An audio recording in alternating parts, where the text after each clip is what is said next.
Coming up next on the Jeff Crilley Show, you're going to meet one of the top appellate lawyers in the state of Texas. His journey just ahead.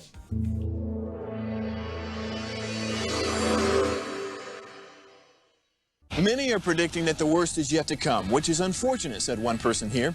Until now, they've enjoyed the reputation of being the nation's icebox. Watched a burglar in his home this morning by webcam. As a journalist of over 25 years, stories are what make my world turn. Reporting live from the Dallas newsroom tonight, Jeff Crilley, Fox 4 News. But in 2008, I took the jump from my familiar life and started a PR firm from my home. We're talking about anyone with a camcorder like the one I'm using becomes a television network. We started slowly growing the company, and we now have over 100 clients, and we've branched into the world of live digital broadcasting. I now own 8 different TV studios and have a huge team, and the stories that I now get to share are sometimes the most important of my life.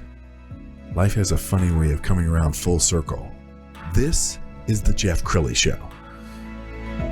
Well, if you've watched this show for any length of time, you know I love to feature people who are playing at the top of their game. And I don't want to make an unfair comparison, but this is the LeBron James of appellate law in the state of Texas. I'm not too far off. I mean, okay, first of all, let's do some math. This is Byron Henry. He's a partner at the appellate law section of Scheef and Stone. Good friend. We've worked together for many, many years, and I have so much respect for him. Appellate law, people hear about it all the time, but it's really less than 1% of all attorneys? That's right, Jeff. It's first, thanks for having me here today. It's wonderful to see you again. Appellate law is a very specialized field. It's basically the people that like to sit in rooms and read and write and convince people on paper in briefs whether or not a trial went right or went wrong. So you hear about whether someone's going to appeal a case. Well, the appellate lawyers are the ones that are waiting in the wings to clean up the messes after trials that are so popular and you get to see on the television all the time. Okay, so I want to start at the very beginning. How long have you wanted to be a lawyer? 7 or 8 years old, probably. Really? Back that far, yes. So the other kids are playing cops and robbers? You're figuring out how to get the robber out of jail?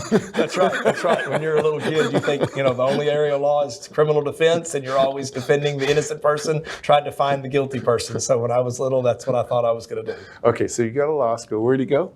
Texas Wesleyan, now Texas A&M, so okay. Aggie by adoption. Awesome. And your first paying gig out of college?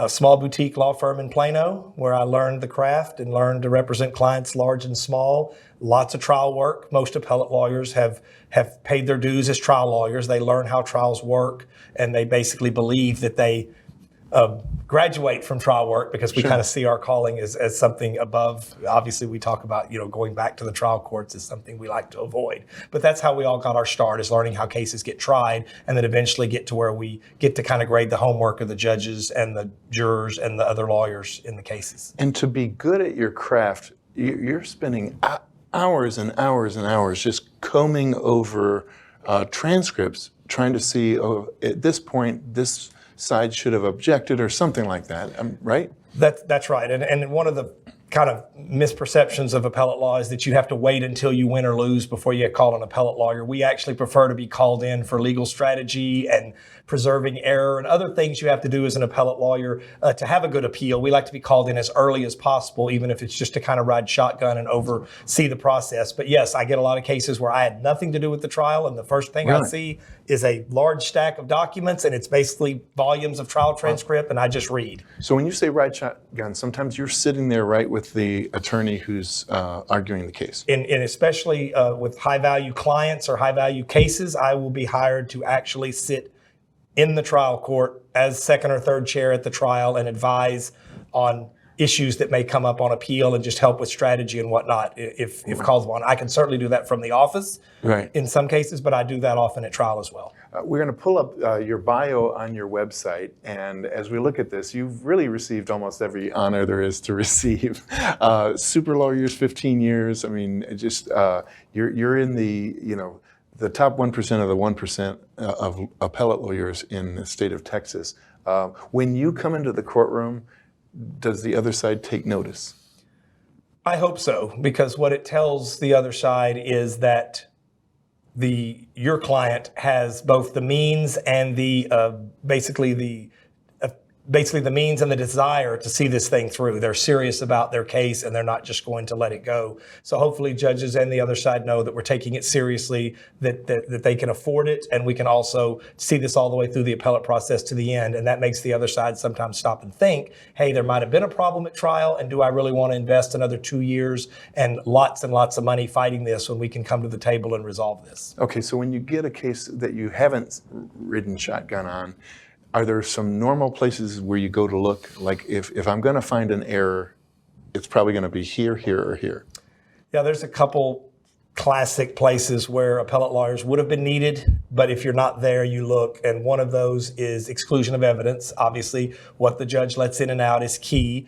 And while it's not always a big factor on appeal, if it's key evidence, expert testimony that wasn't allowed, that's the first place you look, is did both sides get to do everything they wanted to do? The judge lets everything in. That's one of my factors, like, well, we're not going to have an evidentiary issue because the judge let both sides put on everything they wanted to the judge or the jury. Next is, of course, the jury charge, which for people that don't practice appellate law probably don't care much about. But it's basically the form that the jury fills out and answers the questions to tell the world and the judge who's liable in the case and for how much. And that jury charge has specific rules, volumes and volumes and volumes of rules and case law dictating how it should read, what it should say, and how it should be presented. And it is a minefield for a lawyer that's not an expert in that. And that's the second place I'll go to look to see how a case was decided. And have you actually argued cases all the way up to the Supreme Court? I have argued cases all the way up to the Supreme Court of Texas, yes. Dozens and dozens of appeals, a few cases in the Texas Supreme Court, briefed dozens of cases in appellate courts. I've actually been an amicus and a litigant in the United States Supreme Court. At that time in my career, we hired a specialist who's now a federal judge to argue the case in the Supreme Court. I got to sit on the third row and watch the argument of one of my cases in the Supreme Court. It was a wonderful experience and just reinforced choosing appellate law as a profession. Tell me how important a good reputation is among judges, because you likely see the same judges over and over again. It's paramount. You cannot risk making arguments or taking positions that are a stretch, or if I can't read an argument or make an argument that if I don't think it has merit or I think it's laughable, then all you're doing for any client is hurting their case overall. Right. So my rule is I have to see these judges and justices, and when I come into court, if they have to look up what I'm saying, then I've failed as a lawyer. If they can take what I'm saying, whether it's about the law or something in the record or anything in oral argument or in a brief, if they can take that at face value and know it's solid, then you're doing your client a great service. And if you're that kind of lawyer, you are well on your way to giving them their best chance to succeed. If you're not, then it's a shame, because a lot of lawyers will mortgage their reputation for one case or one client. And it's a big mistake. I see it often, and I'm like, why would you make that argument? Nobody believes it, and the judges are just shaking their head about it. So I try to avoid that and have done for most of my career. So I hope I don't start behind the 8 ball when I start a case. Congratulations. You're also very popular with the media. We're going to just roll a little clip, and as we watch this, you like doing the media stuff, don't you, Byron? Just educating the viewer on what's really going on. Well, since I live in it and know it, if someone's actually interested and wants to ask me a question about it, I'm happy to answer it and fill them in. So that's really the good faith way of just telling the public what's going on, giving them the straight dope, trying not to spin or twist or shade things, but just telling them what's up and let them kind of know, make their own decisions about what they think about it without trying to persuade them like I do in my job, which my whole job is to persuade. So the media is kind of fun because I can just kind of tell people the way it is without having to convince you of something. Well, one of the things I love about you, Byron, is you talk like a normal person. You know all this legalese, but when you're talking on the media, you're never talking down to me, you're never talking over my head. It takes a real talent to be able to do the media. Well, one of the things you learn about appellate law is that because it can be so technical and the jargon and all the standards and the case law is they tell you to have a non-lawyer, whether it's your wife or someone, read your brief. And if the non-lawyer can't tell what the case is about and why you should win in about the first 10 minutes, you need to start writing it again. So the same goes with oral argument. We try to keep it in plain English and tell the story correct on the law, but in a way that anyone could read the brief or even an opinion if the Court of Appeals writes one and understand what just happened. So you learn that early, and if you don't follow that rule, you get a lot of confused people, clients and judges. Sure. And I want to give you a chance to give a shout out to everybody at Scheef & Stone, because this is a very large firm now. You have offices all over the place. Yes, we have offices in Dallas, which is our hub, and then we have an office in Frisco with almost 30 lawyers where I work. And then we have an office in Marshall where there's a federal courthouse. Michael Smith is a partner there, and he edits the O'Connor's Rule Book for federal courts, and he's our partner there. And then we have an office in Sherman, right across from the federal courthouse there. So we've got 4 offices now. And so between John Scheef doing construction work in Frisco, basically they're building 100 buildings every day in Frisco. Right, so having right. a construction lawyer there is great. And one of my other colleagues, Mark Hill, who's another business lawyer, just got elected to Frisco ISD Board of Trustees, place 5. So we've got thought leaders, we've got education leaders at the firm. So we're really excited about the future. And it's a really well-respected firm, across the country. When you say Scheef & Stone, people know what you stand for. Why is that important to work for a firm with integrity?